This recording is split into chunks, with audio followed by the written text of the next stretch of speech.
তো hello guys, আমি মিন্ত্রা থেকে একটা পার্সেল অর্ডার করেছিলাম। তো চলো দেখা যাক এটাতে কি আসছে। তো চলো তোমাদেরকে এখন আমি খুলে দেখাবো।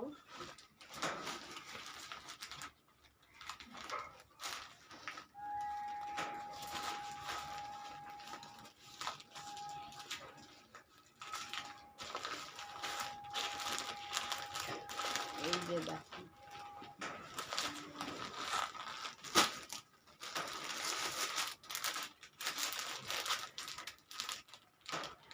তো এই যে আমি কুর্তি অর্ডার করেছিলাম।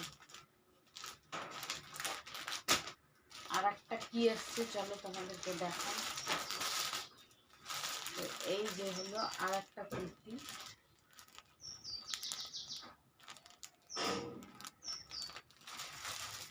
তো আমি খুলে